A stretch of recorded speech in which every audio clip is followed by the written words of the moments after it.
Mega power star Ram Charan తాజా చిత్రం game changer. ఈ గేమ్ చేంజర్ పై రకరకాల ఊహాగానాలు బయలుదేరినాయి. కారణం ఏమిటి అంటే భారతీయుడు 2 కొద్దిగా డిజాస్టర్ అవటమే.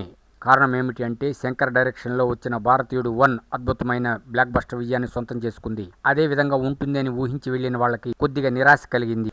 ఈ ఎఫెక్ట్ ప్రస్తుతం గేమ్ చేంజర్ పై పడిందని కొంతమంది అభిప్రాయపడుతున్నారు.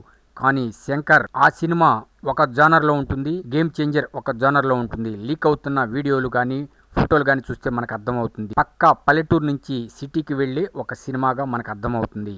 సమాజంలో ఉండే అనేక రుగ్మతలపై ఈ సినిమా ఉండబోతుంది అన్నది కూడా మనకు అర్థమవుతుంది. శంకర్ మీద ఎటువంటి సెకండ్ థాట్ వద్దు. ఈ సినిమాపై పూర్తిగా దృష్టి సారించి తీస్తున్నారు. కారణం ఏమిటంటే దిల్ రాజు ఇప్పటికే అనేక రివ్యూలు చేసుకున్నారుట. దిల్ రాజు గారు కానీ, mega power star Ram Charan కానీ, శంకర్ కానీ కూర్చొని రెషెస్ చూసి ఇప్పటిదాకా అవుట్పుట్లో ఏ విధంగా ఉంది, అసలు ఈ అవుట్పుట్ కరెక్టేనా, ఎందుకంటే భారతీయుడి ఎఫెక్ట్ పడింది కాబట్టి ఒక రివ్యూ జరిగిందిట. ఆ రివ్యూ ప్రకారం ఎక్కడెక్కడ చేంజెస్ చేయాలి, ఎక్కడెక్కడ రీషూట్ చేయాలి అనేది నిర్ణయించుకున్నారట.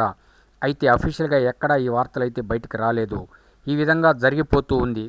కానీ మా అంచనా ప్రకారం తప్పనిసరిగా రివ్యూ చేసుకుని ఉంటారు. పవర్ స్టార్ రామ్ చరణ్కి RRR తర్వాత వచ్చిన ఆచార్య డిజాస్టర్ అయింది కాబట్టి ఈ సినిమా తప్పనిసరిగా బ్లాక్ బస్టర్ హిట్ కావాలి కాబట్టి అనేక జాగ్రత్తలతో వస్తుంది. శంకర్కి ఆల్రెడీ చెప్పేశారని కూడా ఒక టాక్ అయితే బయటికి వచ్చింది. చూద్దాం ఎటువంటి అవుట్పుట్ ఉంటుందో. కానీ మా అంచనా ప్రకారం mega power star Ram Charan game changer cinema box office గేమ్ని చేంజ్ చేస్తుందంటంలో సందేహమే లేదు.